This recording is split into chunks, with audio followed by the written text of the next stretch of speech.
नमस्कार दोस्तों, मैं ऋचा चौहान आपका अपने YouTube चैनल योग पर संस्थान पर स्वागत करती हूं। दोस्तों, आज मैं योग मनोविज्ञान का जो विषय लेकर उपस्थित हुई हूं वो है वैदिक योग दर्शन के अनुसार व्यक्तित्व का स्वरूप, व्यक्तित्व के प्रकार। इससे पहली वीडियो में यानी कि व्यक्तित्व के फर्स्ट पार्ट में हमने देखा कि व्यक्तित्व की परिभाषा, उसका स्वरूप और उसकी प्रकृति को समझा है। इस वीडियो को देखने से पहले आप वो वीडियो जरूर देखें। तो आइए हम योग मनोविज्ञान के अनुसार व्यक्तित्व पर चर्चा करते हैं। सबसे पहले हम वैदिक दर्शन के अनुसार व्यक्तित्व को समझेंगे। वैदिक दर्शन मानता है मन, अहम, आत्मा और शरीर, इनका जोड़ ही पर्सनैलिटी है। यहाँ ये शरीर को मानते हैं, शरीर ही वो स्थूल शरीर है जो व्यक्ति जिसके अंदर एक स्वस्थ मन रहता है, जिसके जरिए व्यक्ति आसन, व्यायाम, निद्रा, भूख, प्यास इन सब कार्यों को पूर्ण करता है। इसलिए शरीर का एक स्वस्थ रहना अत्यंत आवश्यक है। फिर मन मानसिक शक्तियों का एक उपागम है, जिसके अंदर सारी मानसिक शक्तियां रहती हैं, जिनमें अंतर्द्वंद भी इसी मन के अंदर होता है। तीसरा आता है अहम मन के समान ही है, लेकिन अगर मन अहम में दुर्भाव आ जाए तो व्यक्ति क्रोधी, लोभी, मोही और उसके अंदर कई आपराधिक प्रवृत्तियों का भी जन्म हो जाता है। तीसरा आता है आत्मा। आत्मा अध्यात्म का ही एक रूप है जो हमें परमात्मा से मिलाने में सहायता करता है। ये तो हमने चर्चा की वैदिक दर्शन के अनुसार व्यक्तित्व की। अब हम बात करेंगे श्रीमद् भगवत गीता के अनुसार व्यक्तित्व की।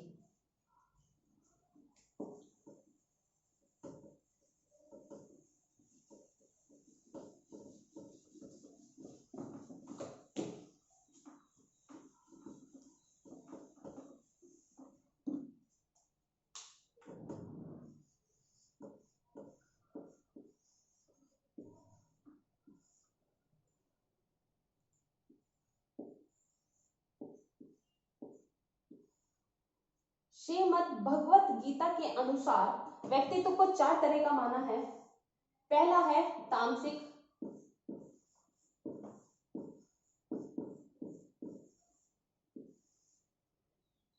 दूसरा है राजसिक,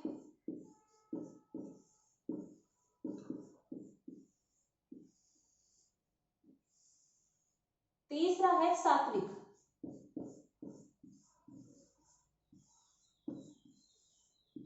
और चौथा है गुणातीत।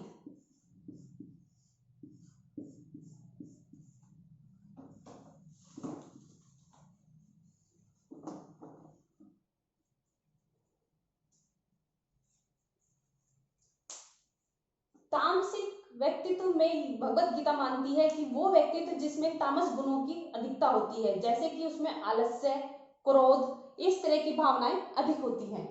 राजसिक व्यक्तित्व में गीता, श्रीमद् भगवत गीता मानती है कि इस गुण के व्यक्ति में राजस गुण अत्यधिक होते हैं।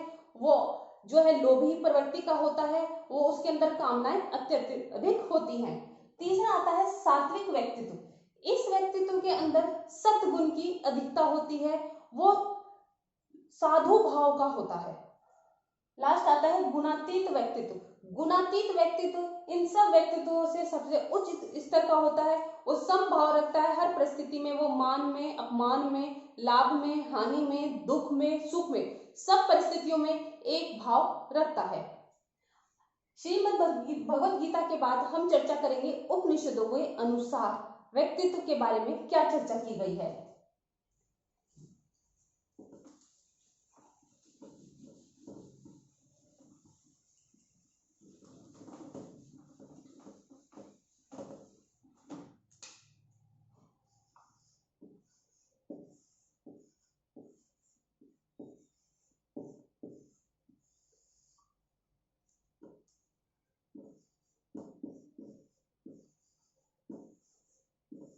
सूक्ष्म शरीर,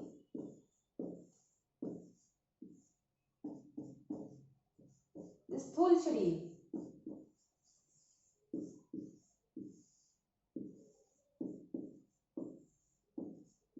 और अंत में कारण शरीर।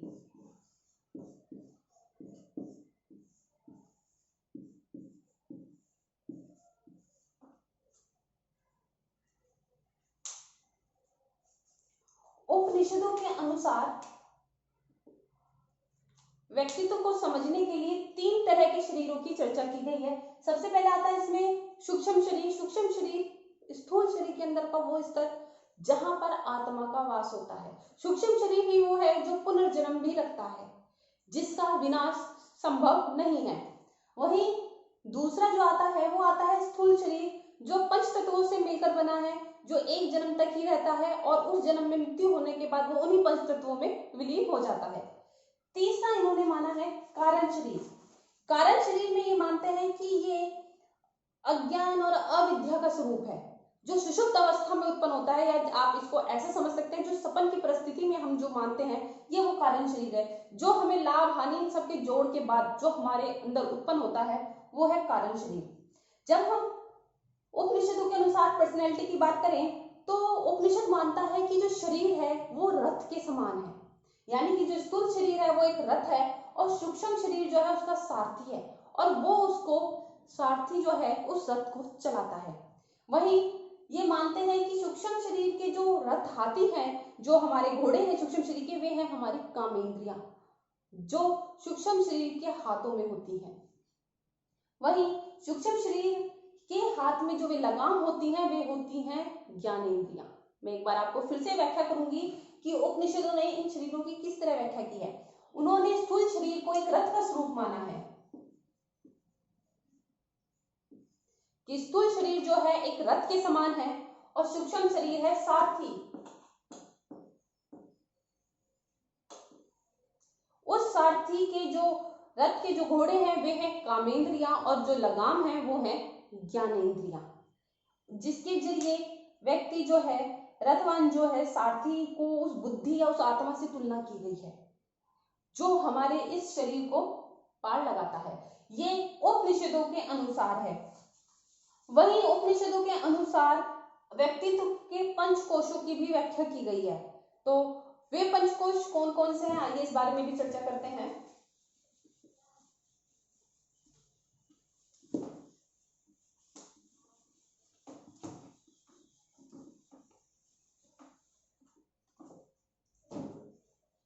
उपनिषदों के अनुसार माना गया है कि शरीर पंचकोशीय निर्माण से बना है, जिसके मध्य भाग में आत्मा है।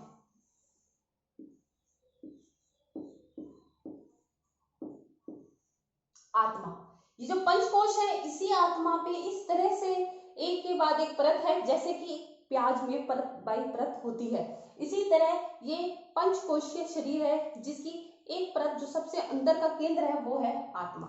इसके बाद जो इसकी ऊपरी परत है वो है आनंदमय कोश, फिर है विज्ञानमय कोश, फिर है उसके बाद विज्ञानमय कोश के बाद मनोमय कोश, मनोमय कोश के बाद है प्राणमय कोश और सबसे ऊपर है अन्नमय कोश। तो आइए हम यहीं से शुरू करते हैं। अन्नमय कोश,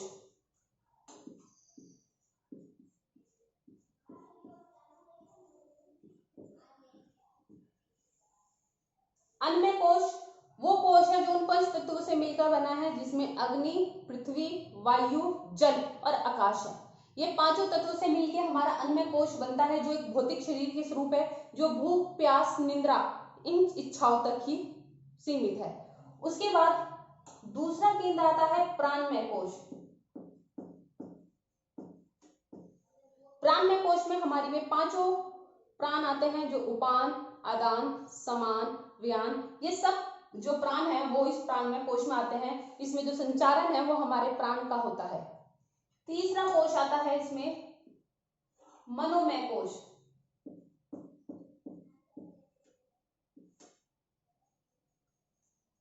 मनोमय कोश में हमारे मन की वे परिस्थितियां या वे स्थितियां आती हैं जिसमें मनुष्य अपने मन को ध्यान, त्राटक और साधना के द्वारा नियंत्रित कर लेता है। मनोमय कोश के बाद आता है विज्ञानमय कोश।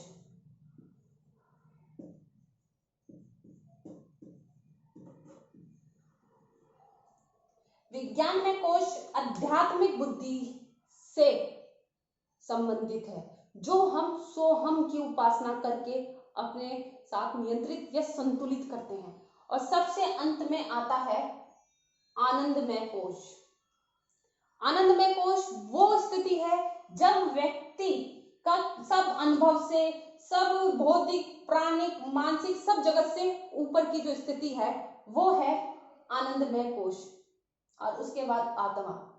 योग में यही है कि इस आत्मा का परमात्मा से मिलन। योगनिषिद्धों ने प्राण पंचकोश के जो सिद्धांत है या जो व्यक्तित्व का जो सिद्धांत मानते हैं ये है। आज के लिए दोस्तों इतना ही। धन्यवाद। नमस्कार।